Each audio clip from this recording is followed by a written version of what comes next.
अच्छा, हम कहाँ पे थे? ट्रांसफर के केस में। अब ट्रांसफर इन द सेंस क्या है?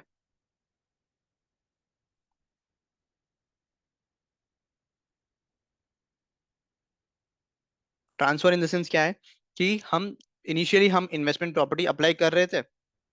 अब क्या अप्लीकेबल होगा? इंड एस 16, यानी पीपीई कब? जब मेरा जो यूज है वो चेंज हो जाएगा, मेरा रेंटल से जाके मेरा ओन यूज के लिए जब चेंज करूंगा, जब ट्रांसफर होगा। तो ट्रांसफर के केस में क्या होगा सर, कि यहाँ पे हम सिर्फ क्या कर रहे हैं, प्रेजेंटेशन चेंज करने वाले। प्रेजेंटेशन जब चेंज करेंगे तो फिर इसका कोई भी जर्नल एंट्री नहीं होगा। ठीक है। देन नेक्स्ट चीज, hello, am I Audible?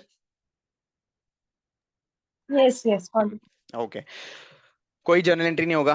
Then transfer जो होगा वो कैरिंग अमाउंट में होगा। ट्रांसफर जो होगा, यहाँ पे जो ट्रांसफर करेंगे, ये कौन से बेसिस में करेंगे हम? ये भी करेंगे हम कैरिंग अमाउंट के बेसिस में। ओके। देन कम्स के क्वेश्चन कि सर हमारा जो है ना प्रॉपर्टी रिवैल्यू किया है, मतलब प्रॉपर्टी यहाँ पे कॉस्ट मॉडल में ही था, लेकिन ट्रांसफर करते समय फेयर वैल्यू में कर सकते हैं क्या? नहीं, क्योंकि स्पेसिफिकली क्या था, कैरिंग अमाउंट बताया। स्पेसिफिकली कैरिंग अमाउंट, यानी मेरे पास जो कैरिंग अमाउंट है उसी कैरिंग अमाउंट के बेसिस में मैं ट्रांसफर कर सकता हूँ। एग्जाम्पल में ये देखो, यहाँ पे पीपी ही है और यहाँ पे इन्वेस्टमेंट प्रॉपर्टी है। इसका हम फॉर्मेट भी देखते थे फाइनेंशियल स्टेटमेंट्स का। यहाँ पे 10 रुपीज है तो यहाँ पे भी 10 रुपीज ही जाएगा बुक्स में। कैरिंग अमाउंट में, सॉरी, फेयर वैल्यू बेसिस में हम ट्रांसफर नहीं कर सकते। ठीक है। और एक और चीज, अब यहाँ पे मैंने ट्रांसफर कर दिया, 10 में कर दिया। जो 10 रुपीज है वो पीपी में 10 कर दिया। जब पीपी में ट्रांसफर कर दिया, यहाँ पे जो है ना, अभी इसके बेसिस में, पीपीई के बेसिस में मेरा मेजरमेंट होगा। यानी क्या, मेरा इन्वेस्टमेंट के केस में, इन्वेस्टमेंट इंड एस 40 के केस में क्या था, कॉस्ट मॉडल फॉलो करूंगा मैं। ठीक है, कॉस्ट मॉडल फॉलो करूंगा। जब मेरा जो है ना ये निकाल के जाएगा पीपी में, पीपी में ट्रांसफर हो जाएगा, तो पीपी का जो भी मेजरमेंट प्रिंसिपल्स है, यानी रिवैल्यूएशन या कॉस्ट, दोनों भी चलता है पीपी में, तो दोनों के बेसिस में हम रिवैल्यूएशन कर सकते हैं, मतलब मेजरमेंट कर सकते हैं। सिंपल। तो ट्रांसफर ट्रांसफर कहाँ कहाँ से हो सकता? पीपीई से 40, 40 से 16, फिर उसके बाद इन्वेंट्री से 40 हो सकता है इन्वेस्टमेंट प्रॉपर्टी, और इन्वेस्टमेंट प्रॉपर्टी से इन्वेंट्री भी हो सकता है। ये कब होगा इन्वेंट्रीज? जब समझो मेरा यहाँ पे रियल एस्टेट का एग्जांपल दिया था, याद है?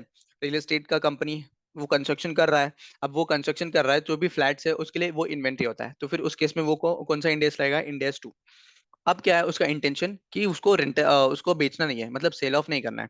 उसको क्या करना है कि वो रेंटल देगा और लॉन्ग टर्म अप्रिसिएशन के लिए होल्ड करेगा प्रॉपर्टी। तो फिर उस केस में इंडेक्स 40 लगेगा और प्रेजेंटेशन चेंज होगा। यहाँ यहाँ पे भी सेम होगा, right?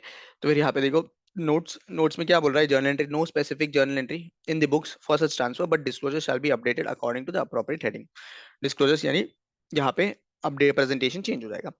Transfer shall be made at the carrying amount, carrying amount में ही करेंगे, फेयर वैल्यू के बेसिस में नहीं करेंगे। ट्रांसफर होने के बाद इंडिया 16 के हिसाब से, इंडिया 2 के हिसाब से करेंगे। अब इंडिया 16 में मैनेजमेंट प्रिंसिपल दो चलते हैं, एक रिवैल्यूएशन मॉडल चलता है और दूसरा कॉस्ट मॉडल। और यहाँ पे इंडिया 2 का कैसे चलता है? कॉस्ट और NRV which ever is lower, ये प्रिंसिपल बेसिस में हम क्या मेजरमेंट करेंगे। ठीक है, ये याद रखने की जरूरत नहीं है, अपने रिस्पेक्टिव इंडियाज में करेंगे, और जो मेजरमेंट प्रिंसिपल्स है। ठीक। Is there any doubt? कोई डाउट है इसमें ट्रांसफर के केस में? सिंपल, क्या है ट्रांसफर, हम एक No. इंडेक्स से दूसरा इंडेक्स को ट्रांसफर करने वाले हैं। ये जो ट्रांसफर है वो क्या होगा? बेस्ड ऑन कैरिंग अमाउंट होगा, fair value is not allowed. अब ट्रांसफर होने के बाद यहाँ पे जो रिस्पेक्टिव इंडेक्स में ट्रांसफर हुआ उसके बेसिस में मेजरमेंट करूंगा मैं। ठीक है। और इसका कोई स्पेसिफिक जर्नल एंट्री कुछ नहीं है, बस प्रेजेंटेशन चेंज कर देंगे। अब आ जाओ क्वेश्चन में। कहा था क्वेश्चन ये वाला। नेक्स्ट क्वेश्चन क्या था? Will there be any change in the carrying amount of property from any change in the use of investment property? कुछ चेंज होगा कैरिंग अमाउंट में? सिंपली ये क्या पूछ रहे हैं, जब मैं इन्वेस्टमेंट इन डेयर्स 40 से ट्रांसफर कर रहा हूँ प्रॉपर्टी इन डेयर्स 16 को, ऊपर इन डेयर्स 16 में ट्रांसफर किया ना, तो इन डेयर्स 16 में ट्रांसफर करने से मेरा कैरिंग अमाउंट में कुछ चेंज आएगा क्या? आएगा क्या कैरिंग अमाउंट में change? No, sir. No. Simple है, क्योंकि स्पेसिफिकली बताया गया है कि कैरिंग अमाउंट जो इन्वेस्टमेंट प्रॉपर्टी में था लास्ट इंडेक्स में, वही कैरिंग अमाउंट हम न्यू इंडेक्स में लेके जाएंगे। ठीक है। ये रहा, transfer between the investment property owner occupied and inventories do not change the carrying amount of the transferred property, and they do not change the cost of property for the measurement or disclosure purpose. Change नहीं होगा, simple. Then, whether the change in classification to or from investment properties is a change in accounting policy to be accounted in accordance with Ind AS 8 accounting policy change in estimation है। अब Ind AS पढ़ना ready, बाकी अपना Ind AS 8। तो inter में क्या होगा ना, accounting policies, change in accounting estimates and errors, कुछ बेसिक नॉलेज होगा। जब हम Yes, एक yeah. अकाउंटिंग प्रिंसिपल से हम दूसरा अकाउंटिंग चेंज करते हैं तो फिर उसको बोलते हैं अकाउंटिंग प्रिंसिपल। या फिर समझो डिप्रिशिएशन है, डिप्रिशिएशन का यूजफुल लाइफ अगर चेंज हो गया, तो यूजफुल लाइफ जब चेंज होगा, ये अकाउंटिंग पॉलिसी में चेंज नहीं है, ये एस्टिमेट में चेंज है। क्या है? एस्टिमेट में चेंज है। तो सिमिलर वे हम जब इंड एस 8 करेंगे उसमें डिटेल में समझेंगे कि क्या, what is accounting policies, change in accounting policies, what is estimates and what is change in estimates और एरर्स। ठीक है, तो डिटेल में पढ़ेंगे। बट अभी के लिए याद रखना कि इन्वेस्टमेंट का classification is not a change in accounting policy. Investment जो है ना, ट्रांसफर जो केस है, is not an change in accounting policy. यहाँ पे लिख लेते हैं हम,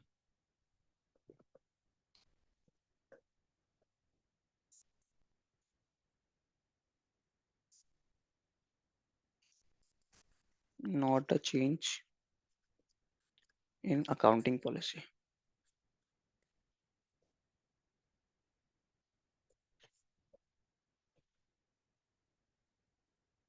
ठीक है, तो आंसर देख लो इसका, चेंज है क्या? नहीं।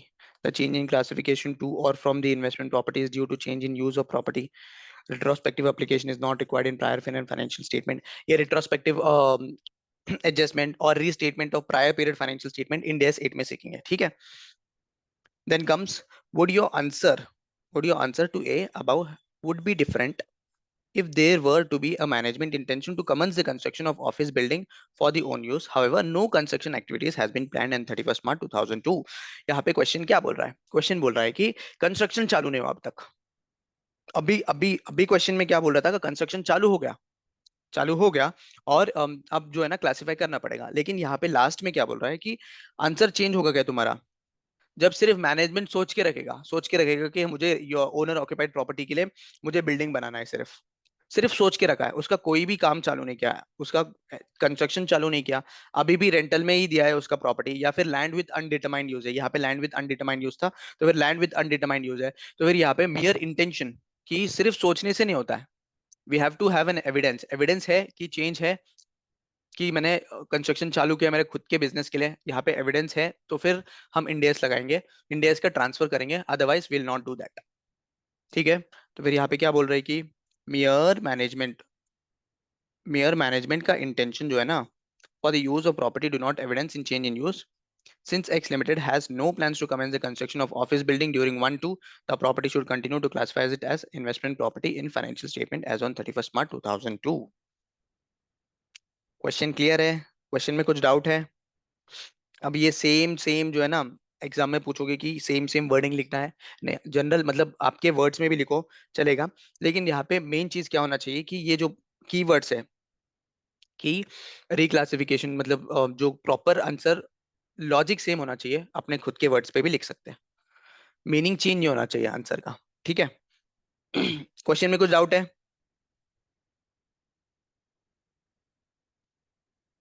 No, sir. हम्म, No. और अब तक जो किया था वो समझा, ट्रांसफर का केस समझा है।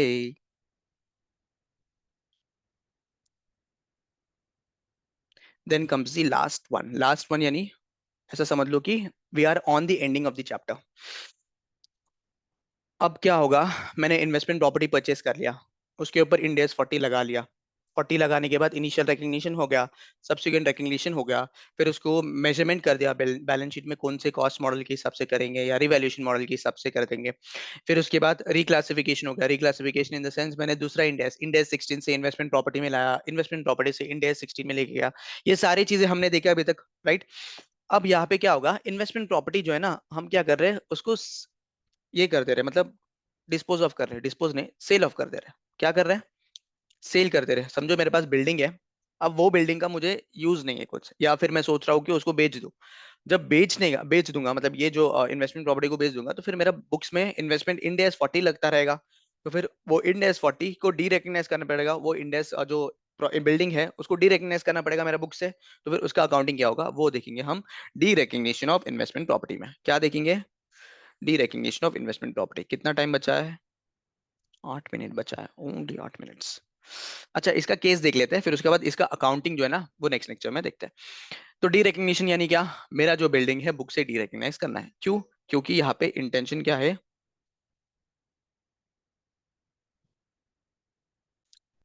The entity has sold out the investment property. Sell out कर दिया, तो फिर उस केस में उसका क्या अकाउंटिंग होगा? अब यहाँ पे दो चीज है, दो केसेस है इन द सेंस। तो हमने देखा था एक ओनर खुद का ओनर होता है, एक तो एक्चुअल ओनर होता है, एक अज्यूम्ड ओनर होता है। एक्चुअल ओनर यानी क्या? जिसके पास ओनरशिप राइट्स है।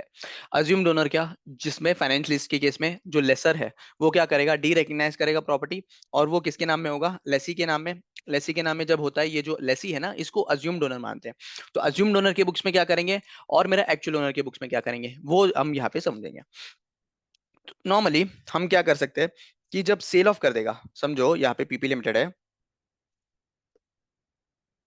पीपी लिमिटेड, इसके पास एक इन्वेस्टमेंट प्रॉपर्टी था। अब ये इन्वेस्टमेंट प्रॉपर्टी को सेल आउट किया या डिस्पोज ऑफ किया या डी रिकग्नाइज करना चाह रहा है। तो फिर इस केस में दो केस बनते हैं। वन इज दैट कि सेल कर दिया एंड लंप सम रिसीव्ड, या डेफर्ड क्रेडिट में बेचा।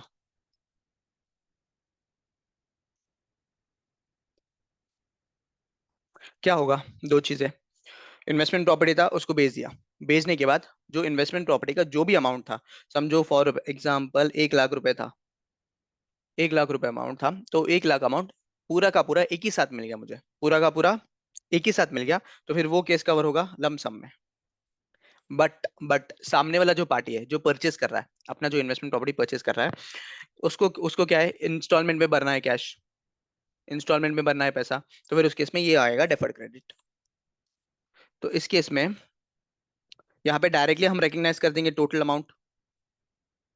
टोटल अमाउंट जो है ना डायरेक्टली रिकग्नाइज करेंगे। इसका अकाउंट देखेंगे, अकाउंटिंग देखेंगे, अकाउंटिंग एंट्रीज।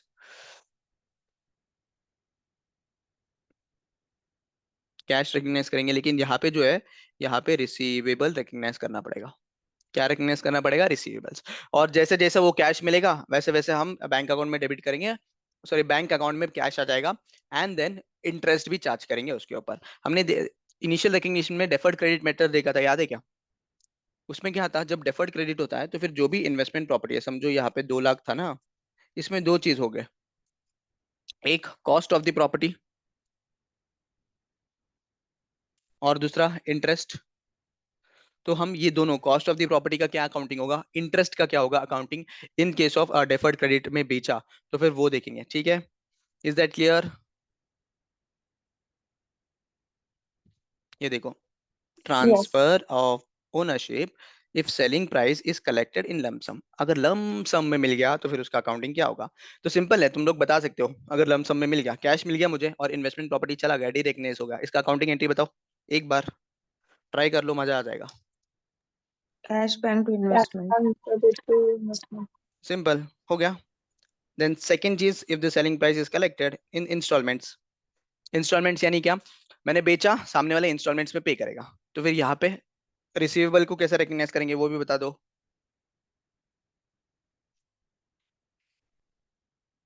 सेम ही होगा, सिर्फ कैश बैंक की जगह में रिसीवेबल आएगा।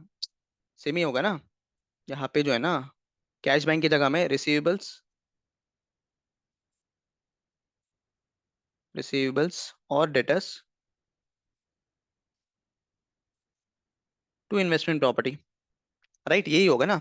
अब आगे जाके क्या करूंगा मैं, ये रिसीवेबल्स जो है ना इसके ऊपर इंटरेस्ट चार्ज करूंगा।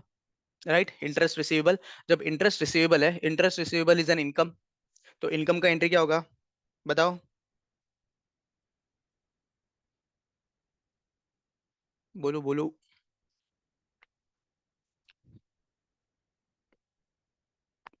इनकम है, इनकम कहाँ पे जाएगा? Nominal account, nominal debit all expenses and losses, credit all incomes and gains. तो फिर रिसीवेबल क्या होगा? क्रेडिट होगा।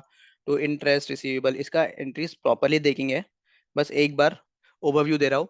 टू इंटरेस्ट रिसीवेबल, और क्या, डेटर्स को क्रेडिट करेंगे, सॉरी डेबिट करेंगे, debtors account debit to interest receivable, simple. Yes, sir. Yes, इसका जो है ना प्रॉपर डिटेल में जो डिस्कशन है वो नेक्स्ट लेक्चर में करते हैं, क्योंकि अभी लेक्चर जो है ना खत्म हो रहा है, मीटिंग